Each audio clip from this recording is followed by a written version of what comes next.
All right. Hello, everyone. Thank you so much for joining us tonight. My name is Claire. I'm a postdoctoral research associate at Flinders University. It's lovely to have you all online with us today. We will shortly be hearing from Professor Leon Lack. Just a few housekeeping things before we start off the presentation tonight. Just to let you all know, your cameras and mics will be muted. So if you do have any questions during the presentation, just pop them in the chat and I will be pulling those back up for Leon at the end of his talk, and we can have a Q&A session at the end. But again, it's lovely to have you all here. All right, so let's get into it as we go. If you have any audio issues or anything as well, just let us know as it goes. There's a little chat icon up the top of your screen. Just pop any questions, queries, troubles in there. All right, so Professor Leon Lack has received degrees from Stanford University and the University of Adelaide, and since 1972, we have been very pleasured to have him here at Flinders University School of Psychology. He has been teaching and conducting research here in the areas of sleep, circadian rhythms, bright light, napping, and insomnia.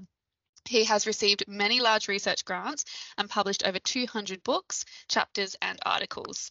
He has also directed the non-drug treatment program for insomnia at the Adelaide Institute for Sleep Health, and he has integrated his teaching, research, clinical practice, public education roles, and commercial developments to ease the problem with insomnia and circadian rhythms in our society. So today we will be hearing from Leon around the use of the retimer glasses, which some of you may be familiar with, and how we can use them in the treatment of our circadian difficulties and our sleep difficulties. All right, Leon, passing over to you. Oh, thank you very much, Claire. Very nice introduction. And welcome to everybody who is online.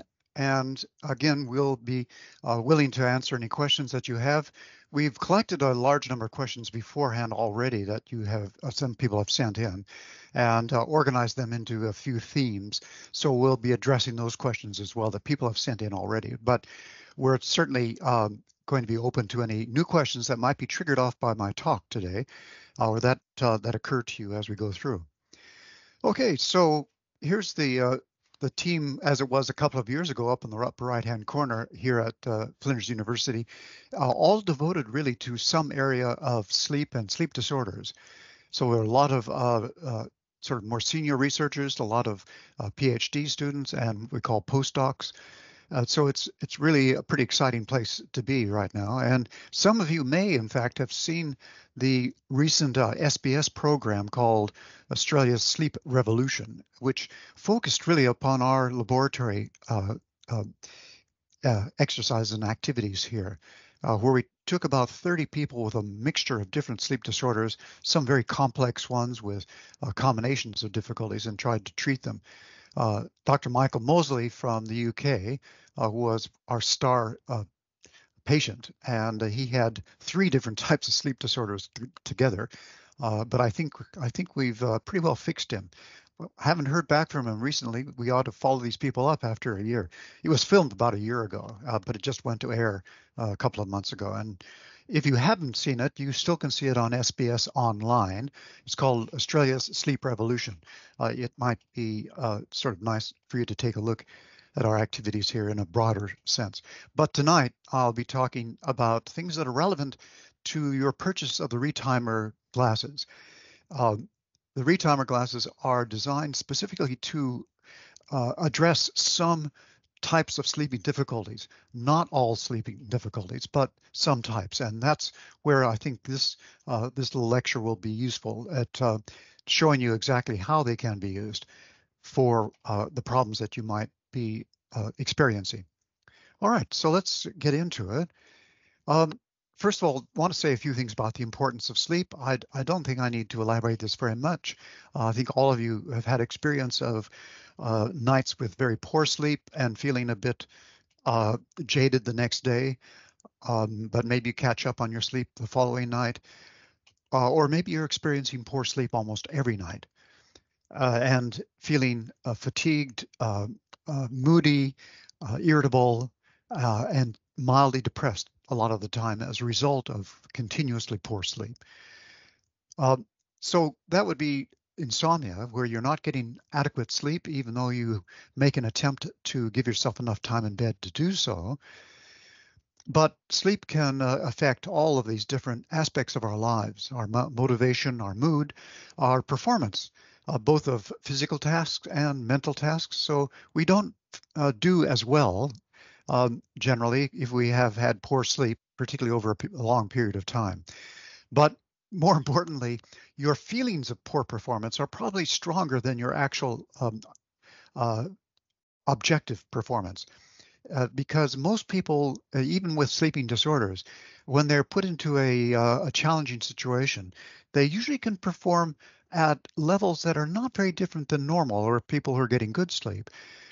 But they seem to need to exert a lot more effort to reach those performance levels. So the main impact, particularly of insomnia, is a feeling that you have to push yourself a lot more than you normally would have to get the things done that you that have committed yourself to. Um, but getting enough sleep for your sleep need is very important. And I want to stress also that for your sleep need, uh, different individuals need differing amounts of sleep. The things that you'll hear in the media about, well, you should try to get 7 or 8 hours of sleep if you're a young adult, that's the average sleep need for a young adult. Probably around 8 hours. But some people need more than that. Might need 9 hours of sleep to feel refreshed. Otherwise, they feel like they've been deprived of sleep if they only get eight. Or other people can get 7 hours of sleep and feel perfectly refreshed, never feel sleepy during the day or fatigued. And so their sleep need is clearly less than the person that needs 9 hours of sleep. Just like some people are genetically taller people and some people are shorter people, our need for sleep is probably genetically determined and for any particular age that you are at. So you shouldn't assume that everybody needs exactly the same amount of sleep. You need to experiment a bit with getting more sleep or less sleep at times and see how you feel after each of those experiments to determine what you feel is probably your sleep need in terms of total number of hours. But apart from the total amount of sleep that you get, stabilizing the timing of your sleep is also very important. Recent research has suggested that that's almost as important as getting enough sleep. So if your sleep is very regular from night to night, generally you will feel better across the day than if your sleep is very variable from night to night. If you go to bed uh, uh, 2 or 3 hours later on one night than earlier on the next night, and if it's jumping all over the place in terms of timing, that is going to result in less than good performance and good feelings during the day. So capturing good sleep on a regular basis, we need to understand what controls sleep. What are the things that determine how much sleep we get and when we sleep? There are two basic biological factors which determine your alertness and sleepiness across your life from day to day. Um, so we're not dealing with a lot of details here. Two main factors. Of course, lots of other things will determine your sleepiness, such as if you're excited by something, if you get threatened with something, your arousal, alertness levels will go up. If you have a sedentary life, your alertness levels will probably drop. Um, so lots of external things affect your sleep, but I'm talking about two biological factors, the two main biological factors. One is what we call homeostatic sleep drive. And that operates very simply in the sense that over the long term, we need a certain amount of sleep per 24 hours on the average. And I said earlier on, about 8 hours is what the average person will need to sleep per night or per 24-hour period to feel refreshed and not feel overly sleepy or fatigued during the day. Uh, but homeostatic sleep drive depends on how long you are awake and how much sleep you then get for your wakefulness that you've experienced. Normally, we're awake for about 16 hours before we go to bed, fall asleep, and get maybe 7.5 to 8 hours of sleep. Um, if you stayed awake all one night and stayed awake for, say, 36 hours, you skipped one whole sleep, let's say, and then you didn't go to sleep or didn't go to bed until the following night, you would get more sleep. Your homeostatic sleep drive would increase sleep pressure across that 36 hours of being awake so that the sleep pressure that you have or homeostatic sleep drive you have going into that second night is going to be much greater than the first night. and it'll probably ensure that you fall asleep earlier than normal, and maybe instead of getting 8 hours of sleep, you'll end up getting 10 hours of sleep or 11 hours of sleep. And in most cases, feel pretty much recovered the following day. So that's homeostatic sleep drive. The longer you are awake, the sleepier you'll get. When you do fall asleep, it satisfies that sleep drive, almost in the same way as our hunger drive. For example, the longer we go without food, the hungrier we get. We get hungrier and hungrier until we finally have a good meal, and that satisfies our hunger drive. It drops back down to zero. We feel satiated. Until, of course, we go for another 8 or 10 hours without eating anything, then hunger drive will start building up again. And that operates in a very similar way to our homeostatic sleep drive. So we know about these types of drive mechanisms, and sleep is one of them. But the other one, and one which I'll talk about the most today, is the circadian rhythm effect in determining how sleepy or alert we feel at any time across the 24-hour period. Well, I probably should have showed you this earlier. This is the homeostatic sleep drive mechanism. You can see in the yellow that homeostatic sleep drive builds up gradually across the time that we're awake. Say we wake up at 7 a.m. Homeostatic sleep drive gets stronger and stronger across the day until we fall asleep, let's say at about 11 p.m. And then homeostatic sleep drive drops off pretty quickly. So we end up spending about a third of our lives in sleep, which seems to be about what's necessary to satisfy the homeostatic sleep drive, which builds up across the 16 hours of wakefulness. But let's get back to the circadian rhythm effect. And what I'll first do is to show you some experimental results from a very interesting experiment, which happened to be carried out by one of my PhD students from long ago, when he wanted to emphasize the importance of sleep and how it affects our behavior, our performance ability, and he equated it to levels of blood alcohol. And we know that increasing blood alcohol will interfere with complex sensory motor skill performance tasks. And clearly this task was affected by increasing levels of alcohol in the bloodstream by feeding them. They drank more and more alcohol to raise their alcohol levels. And that was equated in terms of performance with time of being awake. And so you can see down here the axis hours of wakefulness. So from the time they woke up, about an hour after waking up, they performed their first go at this sensory motor task. It was a complex task, sort of like a simulated driving task. And they had a ways of scoring how good the person was at doing this task. And you can see that across the day, performance was pretty level. And then after about 13 or 14 hours of wakefulness, performance started dropping. And the performance started dropping in the same way that performance is affected by increasing blood alcohol levels, which you can see over on the right-hand side. So, by 11 or 12 o'clock at night, they were performing that task now much worse than during the day, and as worse as they would if they're at the blood alcohol level of 0.05 blood alcohol level, which is, of course, the legal limit in South Australia, at least, for being convicted of drunk driving. So their performance was quite severely impaired by that stage. But even going longer into the night, by about 7 a.m. in the morning, their performance was so bad that they were equivalently operating as if they were at about the 0.09 level of blood alcohol. And so they were performing very poorly at that stage. Now, that experiment was published in a very prestigious journal. It was referred to by lots of people because it was an exciting discovery, and it was used by a lot of people to say, look, this is what happens if you're awake for too long. You start performing so badly, it's as if you're drunk. And some of you probably have heard this in the media at one time or another, talking about the importance of getting adequate sleep, is that if you don't get adequate sleep, you're basically performing as if you are legally drunk. And so you certainly wouldn't want to drive a car under those conditions, for example. Well, as it turns out, my student in the publication didn't make reference to a very interesting thing about the data. Notice after 23 hours of wakefulness, you go to 25 hours of wakefulness, performance doesn't continue to go down. And after about 27 hours of wakefulness, performance actually improves again. And after 29 hours of wakefulness, performance is back not very much below that above the previous day.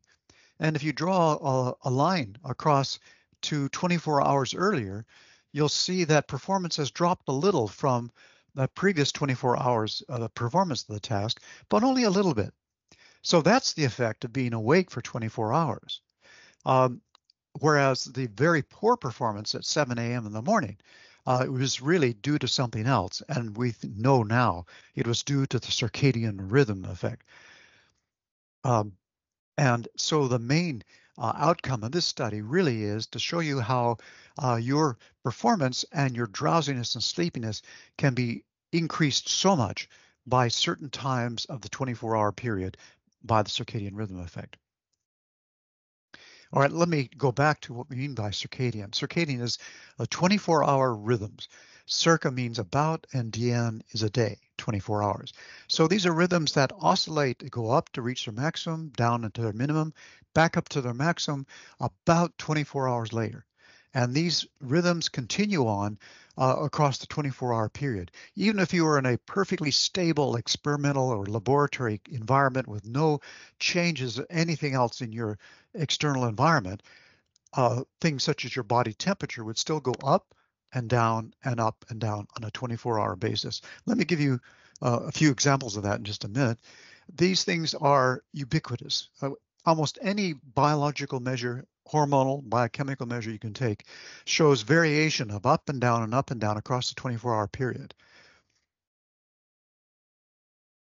And these are mainly endogenous. What we mean by that is that they're internal to us, and they will occur almost regardless of what we do. What we do will affect the measures, but underneath all those measures are these endogenous 24-hour rhythms, and they're timed by an internal body clock. We know a lot about where that body clock is located and how it controls the rest of our body. Lots of the organs of our body and even single cells have body clocks built into them, and they're all controlled by a central clock in the brain. And even though they are endogenous, it doesn't mean they can't be altered a little bit, and they can be nudged a little bit earlier in timing or a little bit later in timing if the timing is inappropriate. And we know what will nudge it as well, which I'll talk about just in a few minutes. But let me give you a couple of examples. We measure core body temperature, deep body temperature. You can measure oral temperature, but probably better yet, you swallow a tablet that has a thermometer in it. It goes into your digestive system, and it, by Bluetooth, transmits out to a device, an iPhone or something like that, that can actually pick up the temperature of the inside of your body. And if we put people in a very stable, unchanging environment, no change of external temperature, no change of activity, we keep them lying down in bed for a 24-hour period, we still see variation of the core body temperature. It'll go up to at one point in the day, and let's say we're talking about a person who normally sleeps between about 11 p.m. at night and 7 a.m. of the next morning. Core temperature will go up and reach its maximum around 5, 6 p.m. in the evening, and then it starts dropping rapidly, gets down to its lowest value at about 3 or 4 a.m. in the morning before it spontaneously starts coming back up again. And it'll continue to do that oscillation of core temperature day after day after day. If we measured melatonin in the bloodstream or in our saliva, we see that during the daytime it's absent, but then about 2 or 3 hours before your normal sleep onset, it starts increasing, goes up to its maximum in the middle of the sleep period, and then it starts dropping off again and goes down to its lowest value the following day. That's just two examples, but all of these biological measures are oscillating on a 24-hour basis, and they all have effects on our sleepiness, or what we call sleep propensity, our likelihood of falling asleep or being alert and not being able to fall asleep. Sleep propensity shows a circadian rhythm as well, which is linked to all these other rhythms. it shows that sleep propensity does go up a little bit in the early afternoon. You notice 2 or 3 p.m. That's referred to as the post-lunch dip of alertness, slight sleepiness in the middle of the day. But then it goes down to its lowest value in the early evening, which is a bit curious. Even though you've been awake now for maybe 12 or 13 hours, the circadian rhythm effect keeps you alert towards the end of the day. It offsets that homeostatic sleep drive. So if we only had homeostatic sleep drive operating, we'd get sleepier and sleepier and sleepier as we went through the day. But as we know, normally we have to accomplish things by the end of the day. Our ancestors out on the prairies of Africa would have caught their antelope perhaps, and they're dragging it home. And around 5 o'clock in the late afternoon, if they were starting to get really sleepy because of homeostatic sleep drive, they might decide to bed down out in the open where it's dangerous, and then get eaten by the lions. But instead, we have the circadian alertness drive, which keeps us awake towards the end of the day, means that we do get home and we get into a safe environment in order to sleep. And then our sleep propensity goes up to its maximum about the same time as the temperature minimum, and then sleep propensity starts dropping off again the next day. And that's exactly what we saw in that previous slide, where alertness was starting to increase again the next day, despite the fact that they'd been awake for over 24 hours.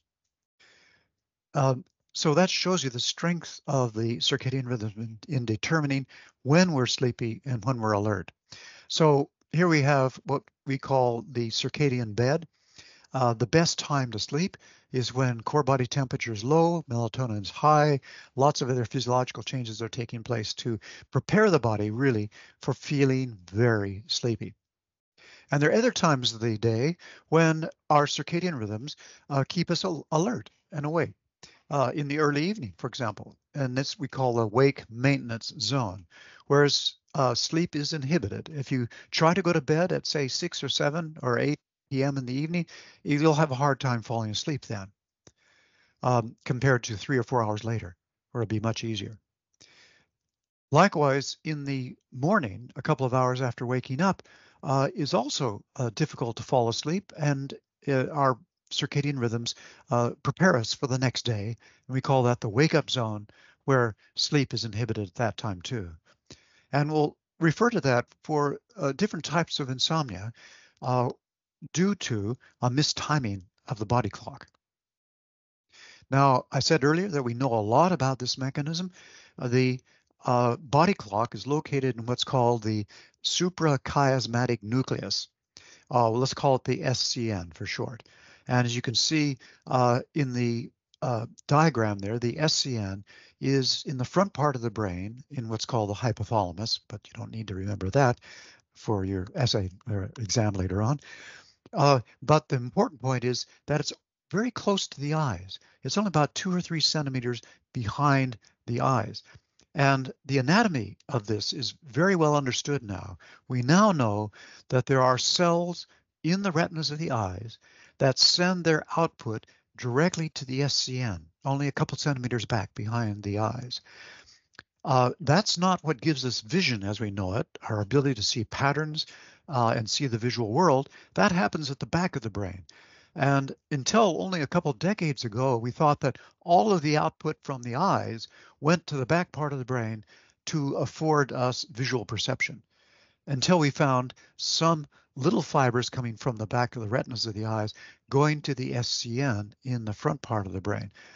And that was explored, investigated, and found to be very important in determining the timing of the body clock. Now, we know about some of the disorders and difficulties caused by a mistiming of the body clock, and that's exactly what the retimers can address, because the retimers are capable of nudging the body clock earlier or later.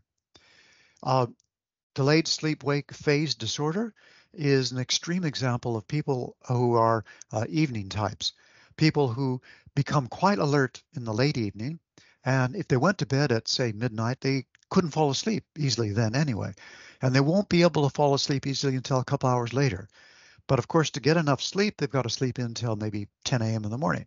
So they end up sleeping very late, later than other people, um, and find it very difficult to shift their sleep pattern earlier, even though it may be costing them a lot to not be able to wake up at, say, 7 or 8 a.m. in the mornings. They are in jeopardy of perhaps losing their job, or if they are a student, they find that they can only go to classes after 11 o'clock in the morning because they don't wake up until 10 a.m. Um, so people are like very extreme evening types, and there are a fair number of them. Uh, they are people who have a very late timed body clock. Also, people who have an irregular sleep-wake pattern that's just jumping all around the place have a very uh, disordered timing of their circadian rhythm. Uh, the opposite of the delayed sleep-wake phase disorder is what's called the advanced sleep-wake phase disorder, or early morning awakening insomnia. These people find it easy to go to bed early because they are feeling very sleepy. They're not the types to go out late at night. They're feeling sleepier and sleepier at 8:30, 9 o'clock at night. When they go to bed, they fall asleep just like that.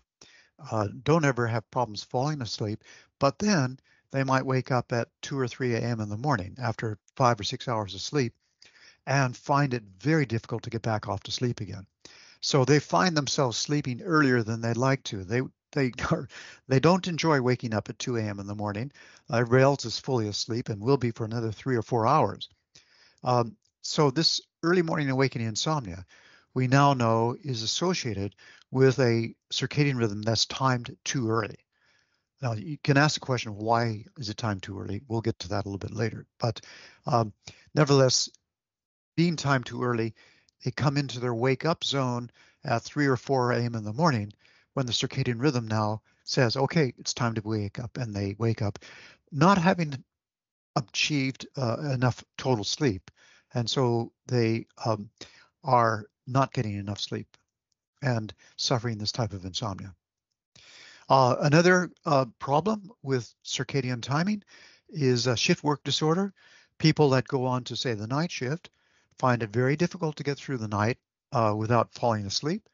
And so they are susceptible to making errors and perhaps in danger if they're driving or have to drive, just like being at a 0.09 blood alcohol level.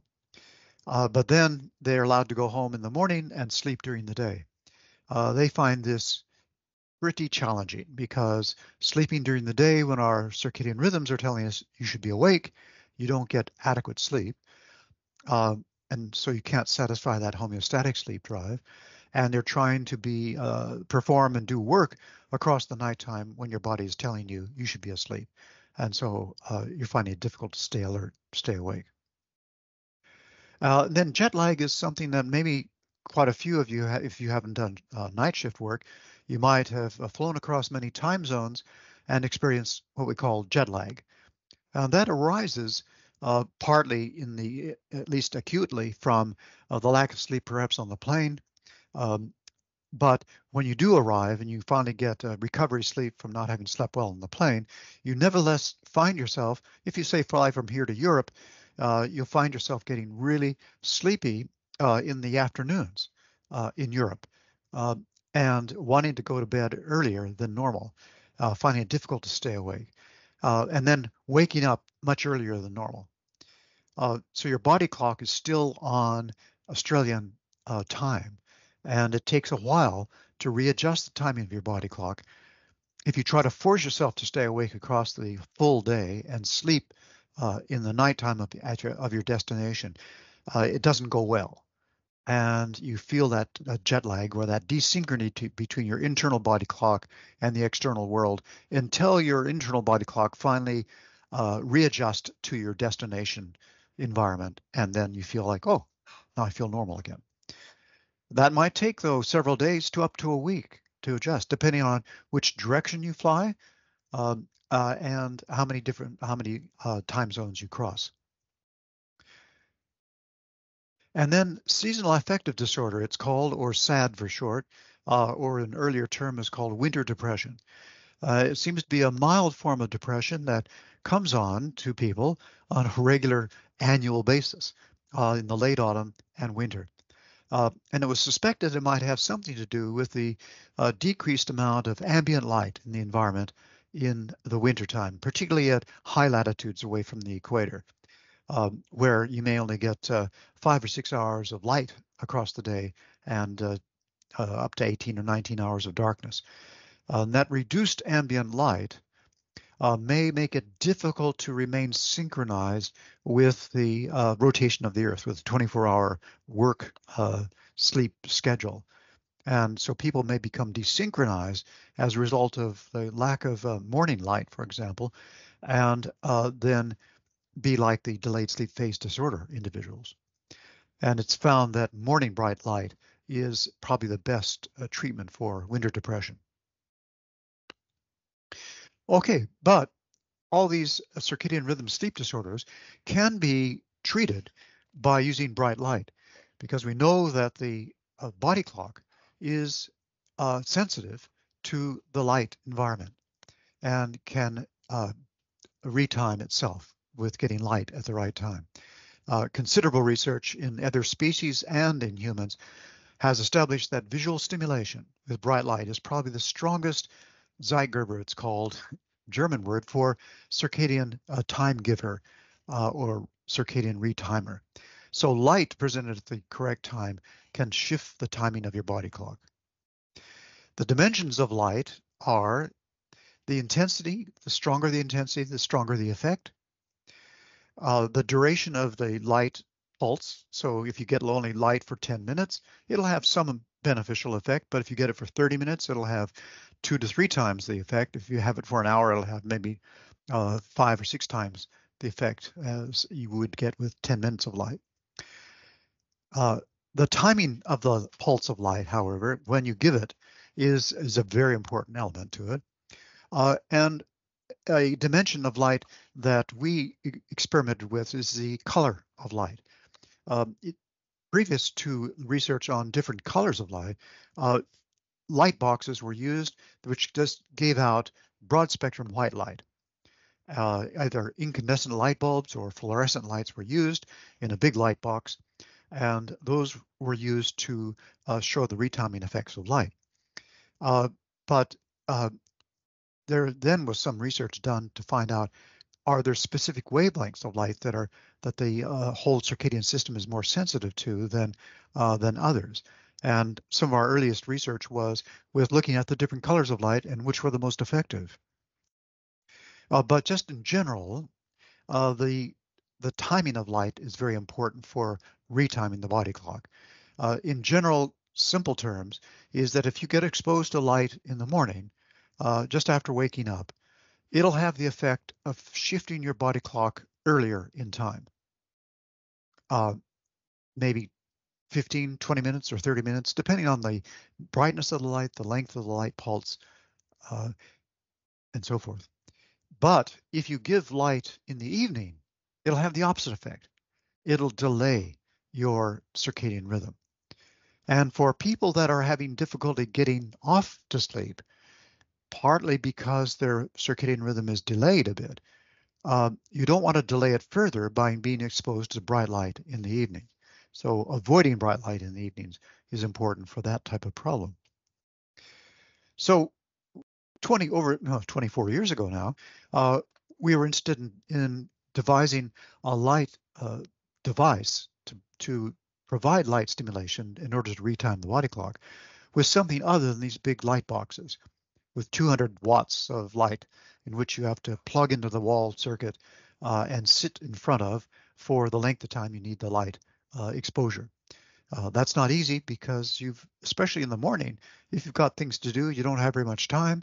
You can't afford to spend your time, half an hour to an hour sitting in front of a light box. So we wanted to devise a more portable light source. And we thought, well, we can get the same amount of light into the eyes if we just get the light source closer and we reduce the size of the light source. So bringing the light source closer and reducing it down in size, we decided to use light emitting diodes, LEDs, which take up very little electrical power, only say 0.2 of a watt, not 200 watts. But if you locate them closer to the eyes, 2 or 3 centimeters away, you'll get the same amount of light into the eyes as a big light box placed a meter away from you. So that's what we went with, and we devised some light devices. As you can see, we put some LEDs onto some glass frames and powered them with a little battery. And because LEDs came in different colors, we thought, well, this provides us with an opportunity now to find out if some colors are more effective than others.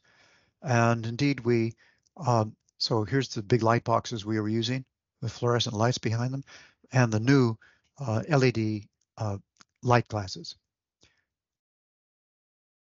So here we show you the blue light of a blue-green light being used to illuminate the eyes and provide the light stimulation into the eyes. Not a very elegant looking pair, but these are just for experimental purposes. These are the prototypes. And so that allowed us to do some experiments looking at the different colored LEDs that were available at the time and which ones were more effective. And this was a phase delay experiment where they wore the light glasses in the 2 hours before going to bed at nighttime. And we're able to measure the timing of circadian rhythm with melatonin measures. I won't go into the details of that, but this just shows you the results of it, which shows you that the blue-green light was the most effective at phase delaying the body clock. Blue and green were also effective, significantly effective, but the amber and the red were ineffective, totally ineffective, as if you didn't have any light at all. Right? So that middle part towards the short wavelength end of the spectrum is where the effective light can be come from. And we did the opposite experiment. We used the light in the mornings to see if we could phase advance the circadian rhythms. And we did this for 2 mornings in a row, immediately after waking up. And we found, again, the blue and blue-green lights were the most effective at phase advancing, shifting the body clock earlier in time. And these experiments came out at about exactly the same time as some overseas studies, which showed another measure of circadian sensitivity called melatonin suppression, also showed that blue and blue-green light were more effective than the red and the amber and the yellow. So this helped to realize a commercial product, which is now manufactured here in South Australia, called the Retimer glasses, of which you apparently have a pair. Let me just give you a couple of examples. One that's a pretty common problem is sleep onset insomnia. So here are people that might go to bed even quite late, maybe around midnight, and find that they still take a long time to fall asleep. You can see the time taken to fall asleep over in the pink vertical bar on the right-hand side. 90 minutes one night, 80 minutes the next, 50, 70, 50, 30, 100, and so forth. So even though they're going to bed quite later than normal, they're taking a long time to fall asleep. But this individual in the sleep diary that you see here on Saturday and Sunday, they can sleep in quite late. They don't have any problems maintaining their sleep, and they can sleep in quite late. So the suggestion was here that this type of insomnia, sleep onset insomnia, may have a component or may be mainly caused by a delay of the circadian rhythm. And this shows you an illustration of how that might be happening. Remember, the wake maintenance zone in most people who are good sleepers, the wake maintenance zone covers that time from about 6 p.m. to 9 p.m. But if for some reason the body clock becomes delayed by 3 or 4 hours, then that wake maintenance zone becomes delayed as well and overlays the time that the person would like to get to sleep, and so inhibits sleep onset and makes it difficult to get to sleep early enough to get enough sleep by the time they have to wake up, maybe to get to work. So they have to wake up at 7 or 8 in the morning, but end up only getting 5 or 6 hours of sleep across the week when they have to go to work. On the weekends, of course, is the time that they can sort of catch up on that lost sleep. And so they do so, and they easily sleep in until very late, catch up on their sleep, but in the process, probably delay their body clock even more by that long sleep in. And then they're faced with the same problem the next week. Even though they caught up on a little bit of that sleep, they face the same problems again on Monday night, Sunday, Monday, and Tuesday nights. Now, let me say a few things about this body clock. Uh, we call it circadian, about 24 hours. And about is an operative, an important term here because it turns out the majority of the population of humans have body clocks that take a little bit longer than 24 hours to complete a cycle. To go from the peak body temperature down to the bottom trough and back up to the peak again doesn't take exactly 24 hours in most people. It takes 24 hours and about 10 minutes or 15 minutes. So the average for the population is about 24 hours and 15 minutes. So our body clocks left to their own devices would tend to delay about 15 minutes every 24 hours. And so your sleep would start occurring 15 minutes later every night, every night, every night. After 4 nights, it would be an hour later. After 8 nights, it'd be 2 hours later, and so on. Um, of course, though, we are not left to our own devices in a completely isolated environment. We live in a social world in which we have commitments during the day, so we have to wake up. And when you do wake up and open up your eyes, you can then get light stimulation at the right time to advance or to shift your body clock a little bit earlier. So for the average person whose body clock would tend to delay about 10 or 15 minutes, that light exposure in the morning is enough to advance the body clock back to its normal timing by about 10 or 15 minutes. So for most people, our rhythms stay synchronized to the 24-hour world, which of course is synchronized to the rotation of the Earth. But there are some individuals who have more problems. Uh, Evening types, for example, I mentioned them a little bit earlier. Evening types really are quite alert in the late evening, don't like to go to bed then, and if they went to bed then, they couldn't fall asleep very easily. We talked about that sleep onset insomnia case where he couldn't fall asleep until about 1 a.m. in the morning.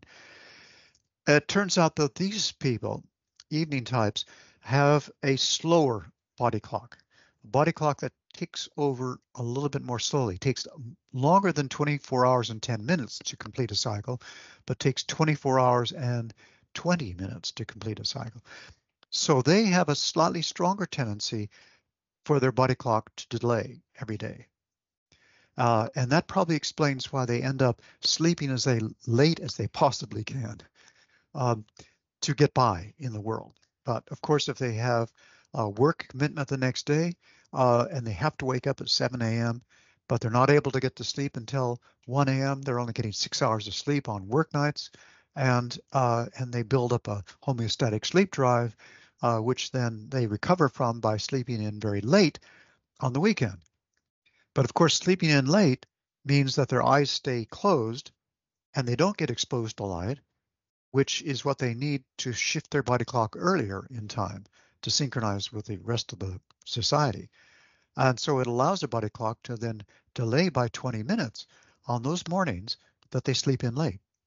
So by Sunday night, their body clock may have delayed up to an hour almost from what it was on Friday night. And so the difficulty getting to sleep again then on Sunday night and Monday night is just exacerbated again. And our experiments with people who have a more extreme evening type problem, this delayed sleep-wake phase disorder, these people have a body clock that delays by over half an hour every day. And so they have much more difficulty staying synchronized with the rest of the world. And the people who are free running, who have a chaotic sleep-wake pattern, it turns out that their body clock takes almost an hour to complete a cycle. And so they just can't synchronize with the rotation of the Earth at all. And they build up homeostatic sleep drive to a point where they then fall asleep when their body clock says it's time to fall asleep, and they sleep for maybe 20 hours. And then the next night or day they sleep for 5 hours, and then it's all over the place. This is work carried out by Dr. Goritza Michik for her PhD work. So I've already talked about this a little bit. Um, Fixed times on weekdays of having to wake up and a delayed bedtime results in inadequate sleep. And that sleep pressure accumulates across the week. And so it lends people to say, I've got to catch up my sleep, and they sleep in later on the weekend. But then that just delays the body clock and exacerbates the problem. Basically, sleeping in late removes the brakes on, which is morning light, on this delay, drifting delay type pattern. So you can think of it in those terms. And Sunday night becomes more difficult to get enough sleep then. And so Monday morning, social jet lag is what people experience who have the stronger tendency to delay. And maybe this contributes a bit to the Monday morning blues when people go back to work again. They're trying to deal with the new responsibilities of Monday morning when they're at their circadian low. And that's a bit, well, like you're operating at 0.09 blood alcohol level. Um, and here's, oh, what's his name? The cat. Garfield. Garfield, yes.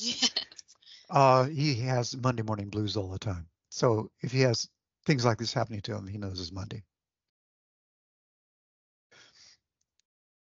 Now, we know we've done some research ourselves to show that the retimers can effectively phase advance the body clock. And we've done this over a period of a week where people wake up to begin with, let's say at 9 a.m., get an hour's worth of retimer use. The next morning they wake up at 8:45, the next morning at 8:30, the next morning at 8:15, and so on. And each morning they wake up, they get an hour of retimer use. Uh, it, that significantly shifts the body clock earlier in time over that period of a week. So we know that they can be effective at retiming the body clock in normal good sleepers. And we also have some evidence that it can be effective in treating people who have sleep onset insomnia and have a delayed body clock and need treating in the morning. And this slide shows you that we're able to shift the body clock 37 minutes earlier in this group that used it for a week. Um, Sleep onset latency, that is the time taken to fall asleep, decreased from about an hour, 100 minutes down to 33 minutes. Uh, so that was a good improvement. And sleep onset time, which was 12:30 a.m. Uh, in the group as a whole, shifted to about 11:30 p.m., an hour earlier. And sleep efficiency came up from 64 to 80%, and total sleep time increased by 24 minutes. So they were feeling better and feeling more synchronized with the rest of society.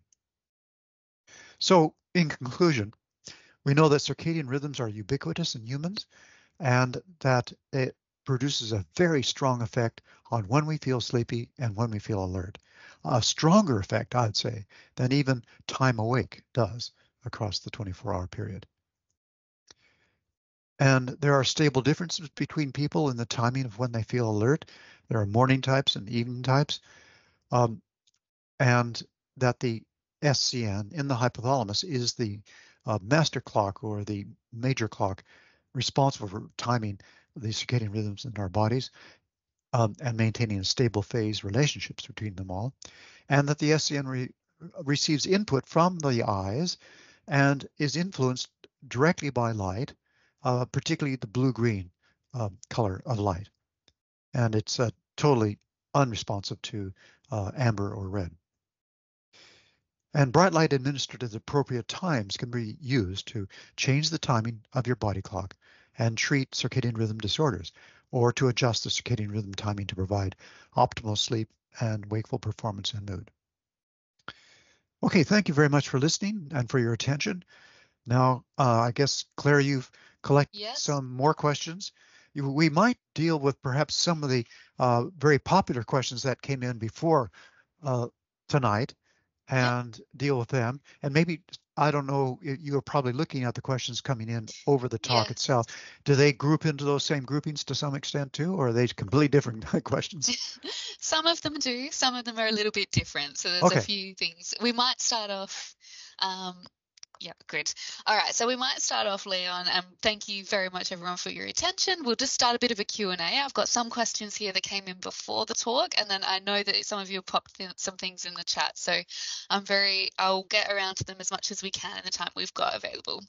So first off, Leon, there was a very popular question that came through before the talk around how about the SBS show that you starred in, and Dr. Michael Mosley, and using retimers in the way he did, and whether that is something that everyone should be doing, or whether perhaps it was special to Dr. Mosley, and how can we use retimers for something like Dr. Mosley's presentation, so someone potentially who has that early morning awakening.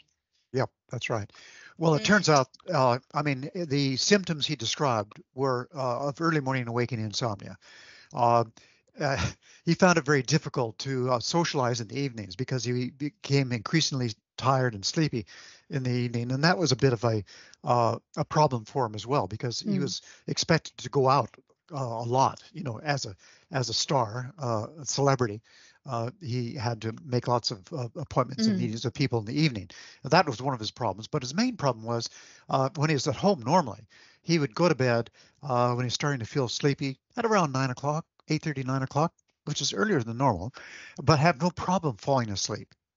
But then wake up at 2 or 3 o'clock in the morning and have a lot of difficulty falling back to sleep again. So he sort of described that picture of early morning awakening insomnia. And we, as part of our investigation, we actually were able to measure the core body temperature rhythm of Michael when he arrived, and it was timed quite early. The time at which his body temperature got down to its lowest level, which in most people is about 3 or 4 a.m. in the morning, for him was at midnight. So by 9 p.m., he was only 3 hours before his minimum core body temperature. So he was really feeling the effects of that circadian rhythm sleepiness. And at 3 a.m. in the morning, of course, he was on the upswing of his circadian rhythm. And so that was contributing to his difficulty waking up too early and not getting as much sleep as he'd like. So he fit that pattern. And so prescribing the retimer use in the evenings for, say, 2 hours before his normal bedtime. In fact, for a few nights in a row, we had him stay up later than normal and wear the retimer glasses because that would have a stronger effect at delaying the body clock. And so he found it very helpful. And he found that after a week, he was able to stay awake in the evenings more easily. It didn't interrupt his ability to fall asleep, but later, at say 10 or 10:30, and he was waking up. The main thing is waking up later, 4:35, 5:30 in the morning, and getting a little bit more of total sleep time.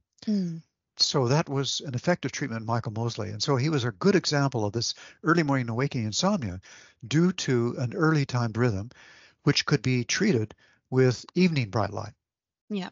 So this evening bright light is particularly important for early time circadian rhythm, Leon, and that's potentially for some people who are waking up early hours of the morning, they may have an early time circadian rhythm. So that's an indicator there, isn't it? But of course, everyone should always check in with their medical professional if they're worried, but it's a good indicator. Is that correct? That's right. Absolutely.